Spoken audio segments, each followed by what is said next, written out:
اس کائنات کی سب سے ایلیٹ چیز ایمان ہے، جس کے اوپر ہمیشہ کی کامیابیوں اور ناکامیوں کا فیصلہ ہونے والا ہے۔ تو آپ کیا سمجھتے ہیں کہ آپ کو یہ راہ چلتے فٹ پاتھ پہ گری پڑی مل جائے گی؟ اس کے لیے کوئی ایفرٹ پٹ نہیں کرنی پڑے گی۔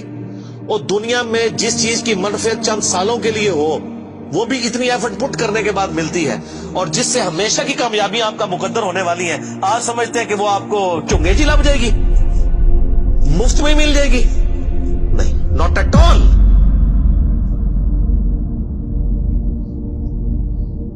میری وائف نے جب پہلی دفعہ قرآن پڑھا نا شادی کے بعد، میں نے اس کو ایک قرآن کلاس ہوتی تھی رمضان شریف میں، تو میں نے کہا میں بچے وغیرہ میں دیکھوں گا، تم نہ صرف ایک دفعہ قرآن پڑھ لو تاکہ تمہیں پتہ چلے قرآن میں لکھا کیا ہوا ہے۔ قرآن آپ اکیلے بیٹھ کے تو ظاہر ہے اس طرح نہیں ہے، ایک ماحول ہوتا ہے، ایک ڈیکورم ہے، کلاس ہے جس طرح یہاں لوگ بیٹھے۔ تو رمضان میں پورا قرآن اس نے مکمل کیا نا، تو میں نے اس سے پوچھا تم نے کیا یعنی اس سے حاصل کیا؟ اس نے کہا جی اللہ بہت سخت ہے، اور جس خدا کا تعارف ہمیں ہمارے ماں باپ اور یہ معاشرہ کرواتا ہے وہ خدا نہیں ہے جو قرآن میں ہے۔ اللہ تو اپنے معاملات میں بہت سخت ہے۔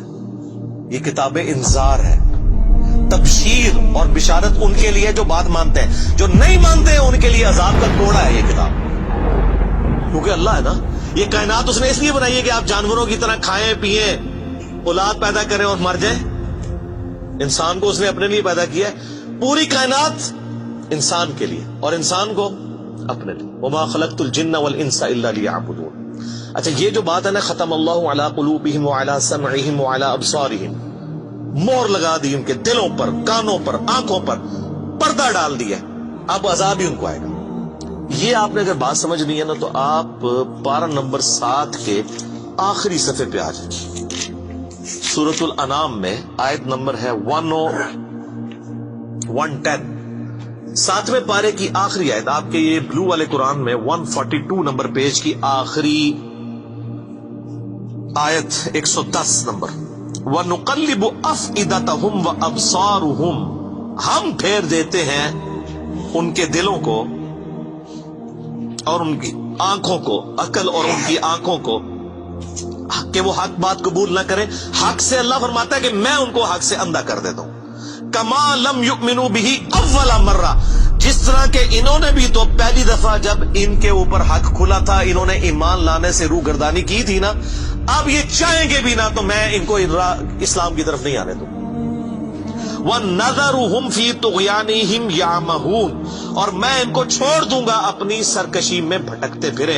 وَلَوْ أَنَّنَا نَزَّلْنَا إِلَيْهِمُ الْمَلَائِكَةَ، اور اب اگر فرشتے بھی ان کے سامنے نازل ہوں، وَكَلَّمَهُمُ الْمَوْتَى، اور مردے قبروں سے نکل کے ان کے ساتھ بات کرنا شروع کر دیں، وَحَشَرْنَا عَلَيْهِمْ كُلَّ شَيْءٍ قُبُلًا، اور ہر چیز جن کا ان سے وعدہ کیا تھا ان کی آنکھوں کے سامنے آ جائے، قیامت بھی، عذاب بھی، سب کچھ بھی، مَا كَانُوا لِيُؤْمِنُوا، پھر بھی ایمان نہیں لے کے۔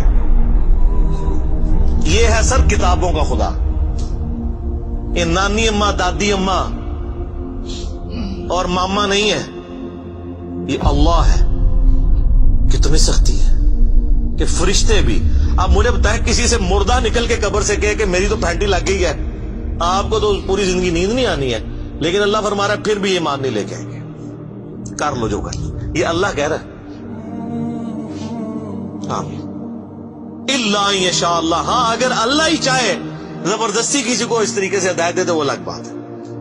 ولکن اکثرهم یجہلون، لیکن اکثر لوگ جہالت کا شکار ہیں، وہ اپنی وشفل تھنکنگز کے اندر، امانیہم جنہیں کہا گیا ہے، وہ ان میں پھر رہے ہیں، پھرتے رہے۔ اللہ تعالیٰ اپنے معاملات میں بہت سخت ہے میرے بھائیوں، اللہ کو سیریس لینے کی ضرورت ہے۔ ظاہر ہے اس کائنات کی ایک ہی حقیقت ہے، وہ اللہ ہے، اگر اس کو کوئی سیریس نہیں لیتا تو اللہ تعالیٰ کے لیے کیا ہے؟ وہ تو اپنے نبی سے 3 دفعہ قرآن میں کہلوا رہا ہے، قل انی اخاف ان عصیت ربی عذاب یوم عظیم، اے نبی تم فرما دو کہ بالفرض اگر میں بھی اپنے رب کی نافرمانی کروں تو مجھے خود اس بات کا ڈر لگا ہے کہ بڑے دن کا عذاب مجھے بھی آ پکڑے گا۔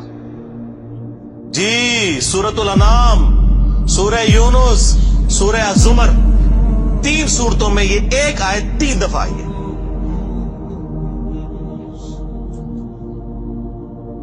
آپ مجھے بتائیں جو آپ کو کہتے ہیں جناب ہم بخشوا لیں گے، ہم اپنے مریدوں کو لے جائیں گے اور تو کھنگن نہیں دینا کسی نے ہوتے.